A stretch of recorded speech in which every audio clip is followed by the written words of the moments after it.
Si vous l'avez raté cette semaine.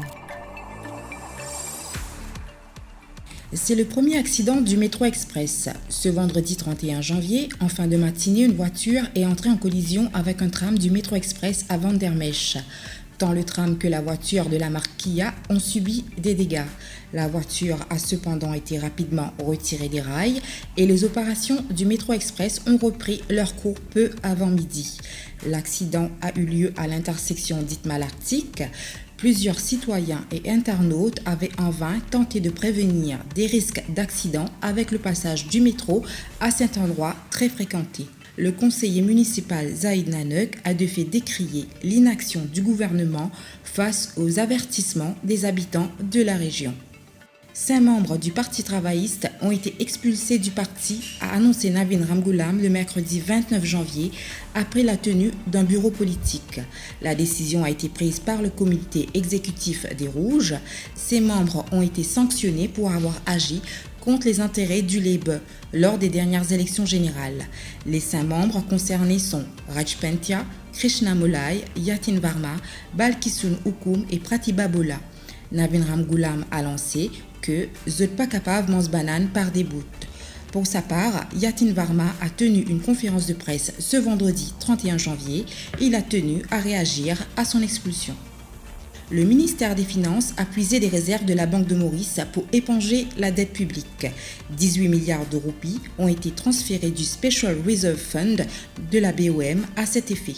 Pour rappel, l'annonce de cette décision en 2019 avait créé une vive polémique chez les économistes. Ils avertissaient surtout que cette mesure pourrait mettre en danger la valeur de la roupie sur le marché. D'autres critiques ont été émises à l'encontre de l'indépendance de la BOM. Le ministre Renganaden Padayachi a lui rassuré que la décision de transférer 8 milliards de roupies relève du conseil d'administration de la Banque de Maurice. Pour le grand argentier, il n'y a rien de polémique dans le dossier. Un éléphant de mer s'est échoué sur la côte nord du pays depuis le début de la semaine. L'animal prénommé Diane semble fatigué. Pour cause, Diane entame un stage de molting, c'est-à-dire qu'elle change de peau. Ce procédé peut durer jusqu'à 28 jours. Les officiers du ministère de la Pêche demandent au public de ne pas s'approcher de Diane car elle a besoin de repos. L'éléphant de mer regagnera le large par elle-même une fois requinquée.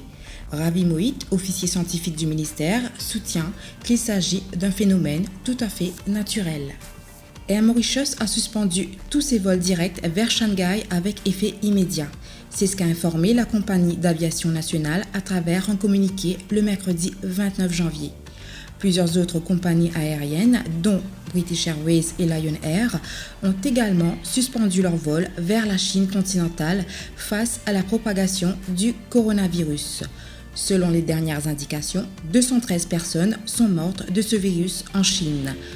Pour éviter tout cas d'infection à Maurice, le ministère de la Santé a donné des consignes à respecter.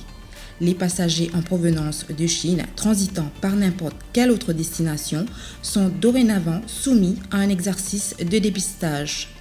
En conférence de presse au courant de cette semaine, le ministre de la Santé Kailash Jagatpal avait rassuré qu'aucun cas de coronavirus n'a jusqu'ici été recensé à Maurice. Des passagers ayant traversé la Chine sont toutefois placés en quarantaine par mesure de précaution.